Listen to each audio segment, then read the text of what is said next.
Cecil, talking about levels, what would be the level of meltdown tonight if the Alabama Crimson Tide somehow wound up in the number 3 spot in the college football playoff rankings ahead of Clemson? Give us a level of meltdown if that somehow, Cecil, that came to fruition. It would be terrible. Although I think Dabo would love it. I think that would be a dream come true for Dabo. But I don't anticipate that. I think you'll see Clemson at 3. Yeah, that's what I think. But the troublemaker, no question about it. Yeah, the troublemaker in me and the lover of people watching in me would like to see Alabama 3, Clemson 4, just for the aftershock. But so LSU Alabama 1-2. Played a close game. Jump Ohio State. Jeez, Cecil. Mushroom cloud over Omaha if that happens. So looking ahead and understanding that it's the second week of this and we still have some pretty big weekends of regular season college football still to go. You expect to see Alabama on that 4 line tonight? I don't know. They have a program and they it exists for people to watch and talk about and see the commercials. So they might shake things up. They might put Minnesota at 4. Ooh. That would get everybody fired up and everybody talking about Minnesota and how great that was. It wouldn't mean a thing. It wouldn't mean anything.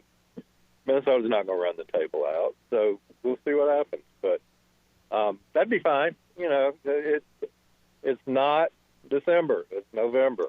Yeah. So plenty of games to be played. So if they want to put Minnesota at 4, Georgia at 4, that all comes out in the wash.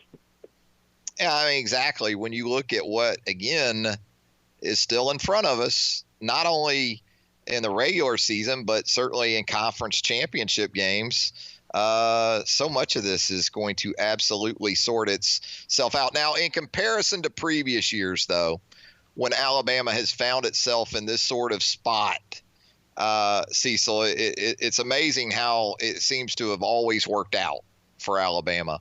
Is this lining up, at least right now, similar to what we've seen in those years, or is there a way in which it's vastly different in your opinion?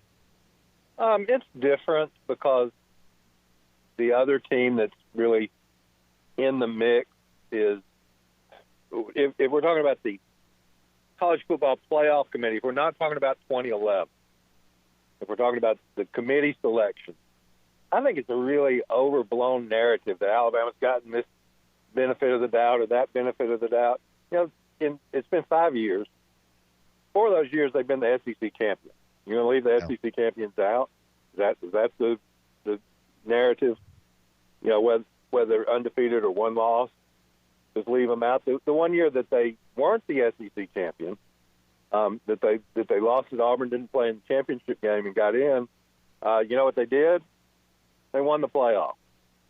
So I want people who say, "Oh, they've gotten this favoritism and they've gotten people bend over backwards. They get a break." That please tell me what year you would have left them out. Just tell me that, and we'll go from there. Is there still, though, some residual bitterness going back to 2011, Cecil? I think so. I think there is. I think people get that boggled in their mind that somehow the playoff committee was responsible for 2011, which are 2 different things. But, yeah, I think there is some of that. We've also heard, and I don't think this is inaccurate, is that from a defensive standpoint, I know you wrote about this and we talked about it after the game Saturday night, and it's pretty obvious that this isn't a complete Alabama football team, certainly not in comparison to some previous teams that Nick Saban has had, and never has that been more true this year than on the defensive side of the ball.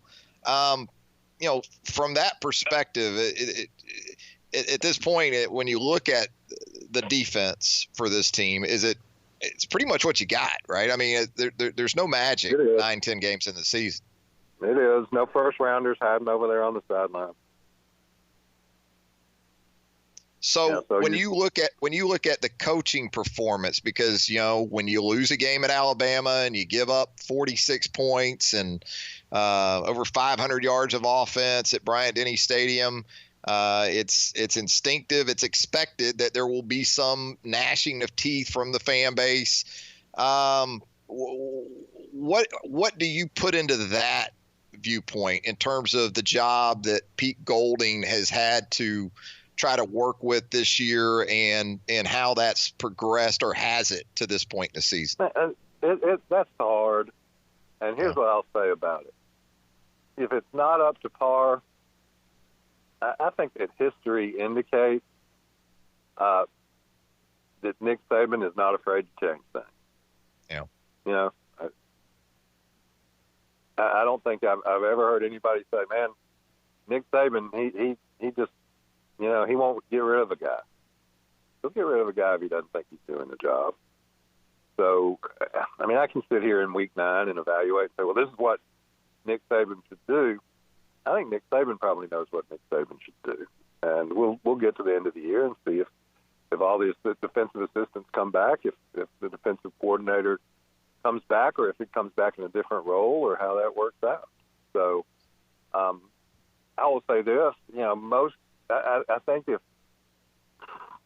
at any point the football deities who could arrange a deal like this would say, I'll give you 41 points against LSU. Take it or leave it. Yeah. You'd take it. You'd think that'd be enough to win. So, and it wasn't.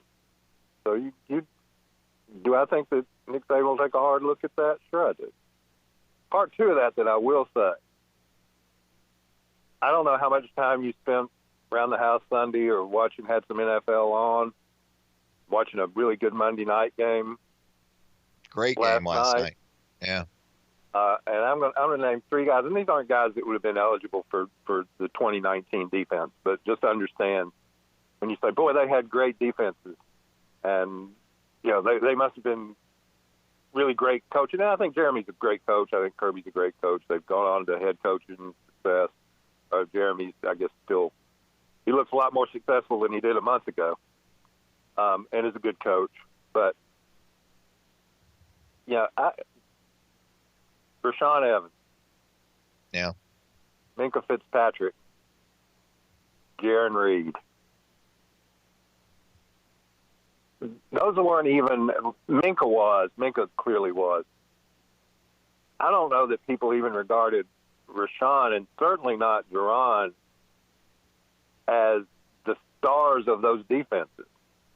They were just guys. They were guys you had out there who played. So how much talent was on those defenses? Yeah, you mentioned those. You mentioned those 3 guys. Minkah with another touchdown this week. Rashaan had a touchdown, fumble recovery return and for a touchdown too, not against just the Chiefs. And then Jarran last night, he forced a fumble that Clowney, I forced guess. a fumble that Clowney did, and then they're in overtime. Yeah. And Garoppolo's trying to guide San Francisco, and he knocks one down. He bats one at the line of scrimmage that almost gets hit. Yeah. Big man playing in the overtime now, getting that hand up. So what we're talking about is dudes, right? Yeah, absolutely. High talent guys who are performing at a high level at the next level. Right.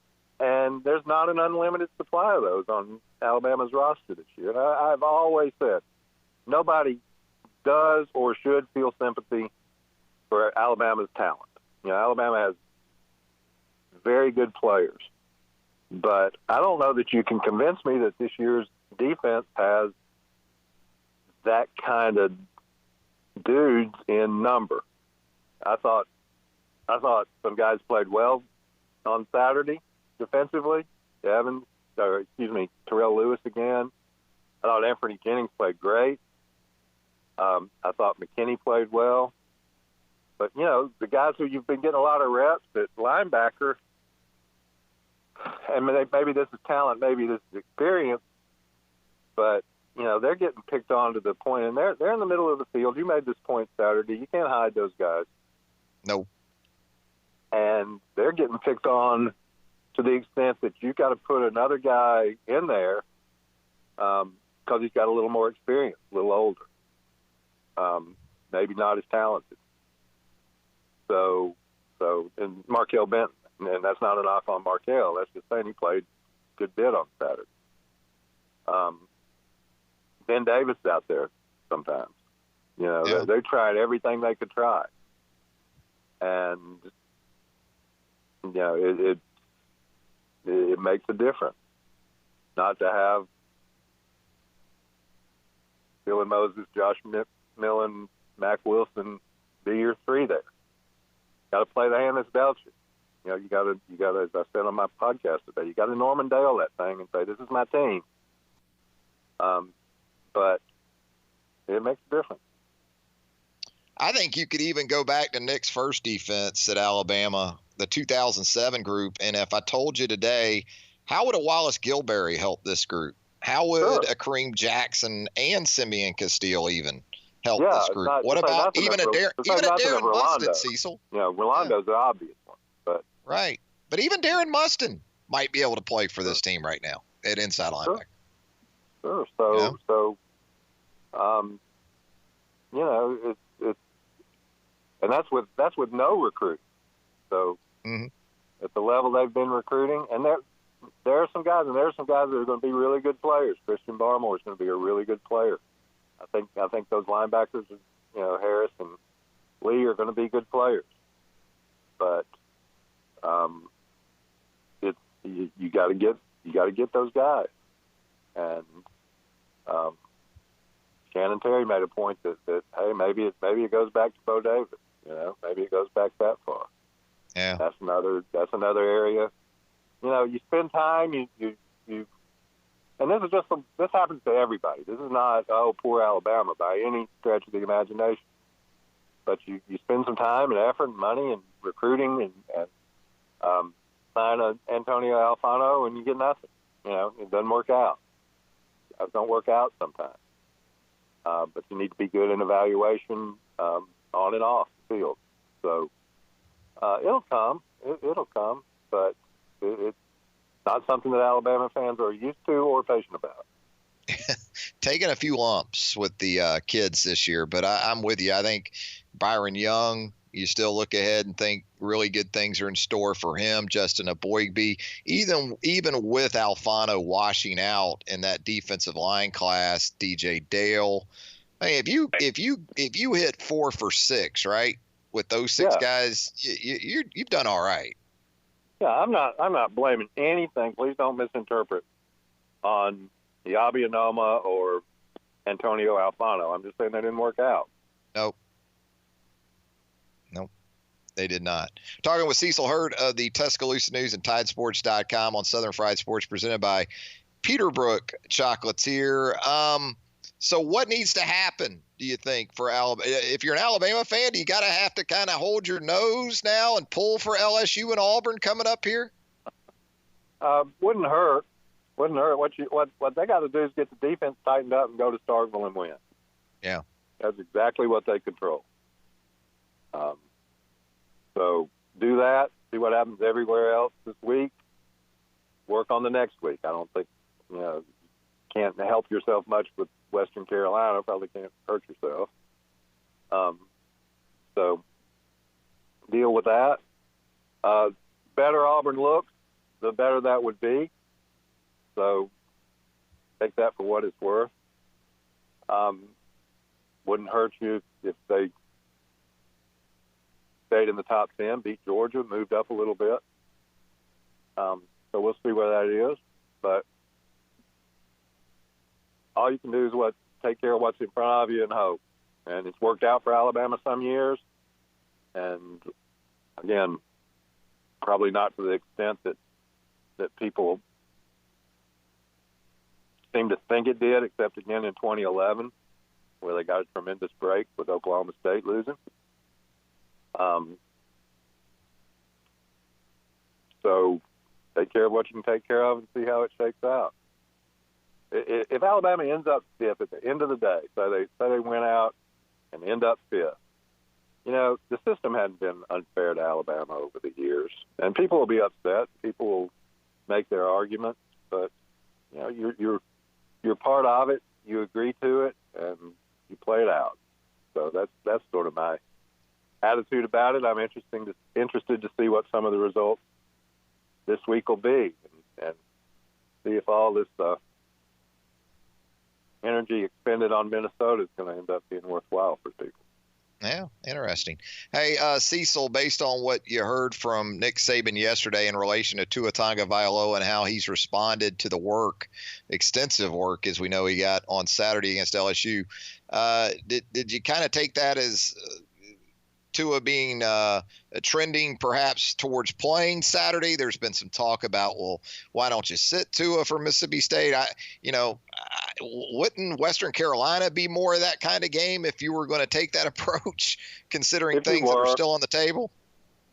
If he were, I think if he's your starter and he can play, then he plays. I don't think he plays much against Western Carolina. A quarter. I think one narrative that's more or less off the table is the Heisman thing. Don't worry about that. I don't know that Nick ever worried about it, but I think that's more or less off the table for Tua unless, Joe Burrow really flames out here at the end, which I don't anticipate. So manage him well, but I'd hate to just shut him down and then put him out there at Auburn and say, all right, flip switch and go. Yeah. Work him within reason. Play him within reason. You may need him at Starkville. They needed last time they were there. They really needed Jalen to have a sort of bail him out. Now it's not the same state team, but if it's a risk, then don't put him out there. But if it's what it was on Saturday, you hope that maybe he doesn't have to play 4 quarters. You like hearing soreness instead of re-injury. You're right. Coming off you knew he was, and it was obvious that he did have some soreness. Yeah. Cecil, let's talk about some Alabama men's basketball. Nate Oates gets his first win as Alabama head coach last night at Coleman Coliseum with a 78-59 win over the Owls of Florida Atlantic. Boy, you talk about a roller coaster sort of stretch there through the afternoon and into the evening hours for that program, for Javon Quinterly, for Nate Oates, for Alabama basketball, Alabama fans in general. I guess all's well that ends well, but what did the events of the day, in your opinion, sort of portend for what might be to come for this team, big picture wise? Well, first of all, and this would be true if he played for Auburn, Mississippi State, St. Mary's, California, whoever, hate it for Javon Quinterly, independent of him playing for Alabama or not playing for Alabama. Because he and his family, they've been through enough. His mother was clearly very upset yesterday with the NCAA. Jay Billis, probably the number one NCAA critic today, with some strong points. I've certainly said what I have to say about the lack of transparency and the lack of consistency in their decision-making. Greg Byrne, with what I thought was a pretty powerful statement about the athletic department's disappointment. And there's no way around that. And there's no way that anybody's ever going to really understand it. And the less transparent you are, which the NCAA certainly is not, the more you're going to welcome this conspiracy theory or that conspiracy theory. And really for what? For what purpose? To punish a kid for whatever you perceive he needs to be punished for. So that's just speaking of somebody as an individual. And again, it wouldn't matter if this was at Georgia or Clemson or any other institution. He should be eligible to play. And I don't know what else I can say about that bad decision. On the court, left him really shorthanded, particularly you kind of were pretty sure that Herb wasn't going to play, and I think most people were comfortable with that. Just he really took a nasty fall with the elbow, and would have been a rush, I think, to put him out there. So you just play with who you had and try to make it work, and not only that, but Nate Oates, I think, just independently shuffled the lineup. It wasn't that Galen wasn't available. It wasn't that Shackelford couldn't have started. But he's gonna reward performance in practice, and it really worked out well for him. And I'll tell you what, well aware of the competition level, well aware that you're talking about a redshirt freshman who is just beginning to scratch the surface and will certainly have some inconsistency this year and have a tough time against some teams. But, man, Javian Davis, I mean, he was active in the post. He was rebounding. He was getting his hands on balls. He was authoritative with the ball when he got it offensively. Didn't make everything at first layup he put up there right in the bottom of the rim. But after that, calmed down, got the ball to the hole, finished, looked confident at the foul line. And if you've got a post that can do that, that changes no matter what basketball team you are. Even if you're a team that wants to shoot a lot of threes, that makes those threes a little bit more open. So I'm not going to sit here and say Florida Atlantic is Florida. They're not. But I thought Javian Davis's performance was really, really remarkable, almost a double-double. Would have had a double-double had rebounding machine Tyler Barnes not gotten in, sort of taking control of the glass in his stint. The Windex man. Great to see a walk-on get that kind of recognition from the crowd and do well. So it's glad for him. But Shackelford, again, I think just shows a lot of promise as a guard. Kyra's 8 assists. I thought the ball movement was really good. John Petty struggled. Never did get in a rhythm, shooting, handling the ball. But he can snap out of that. He can do better. So if they can get her back and be healthy, I think the road game at Rhode Island is about a toss-up, and we'll see what happens. Big week on the recruiting trail for Oates and Brian Hodgson and his staff. I know Namari Burnett, the 5-star guard from Prolific Prep out in Napa via Chicago, Illinois, set to make his announcement here in the next little bit this afternoon. Looks like that may be trending towards Texas Tech with Namari Burnett. Yeah, all the recruiting dudes say that. Yeah. I don't think Alabama would be shocked at that. So, they may. You can debate, did they finish second? Did they finish third? They all pay the same, second, third, 109th. So Alabama worked him hard, had him on campus, but they're fishing in the big. They're fishing in the Big C, aren't they? I mean, with Nate Oates, they're going after these guys. They are. Namari kind of changed his logistics on things. It was going to be a late situation where he signed late and so forth, and then all of a sudden, the charms of Lubbock just probably seemed to be too much. Been to Lubbock. Charm didn't come to mind when I was out there a couple times, but I enjoyed it. Yeah. They made the Final Four last year. A legit program, no doubt about that. So, different kind of place. Made it interesting. Chris Beard, Texas Tech head coach, actually spent some time here in Tuscaloosa, I think, back in the spring, right, with Nick Saban and the football staff. So he did. Maybe Nick taught him too well. I don't know. Hey, again, a lot of finger pointing goes on in recruiting. Hey, I'm not into that. Kids make their decisions and wish them well. Absolutely. Well, Cecil, as always, in almost all cases. Yeah. We appreciate the time, Cecil, as always. We look forward to doing it again next week. Okay, Trav.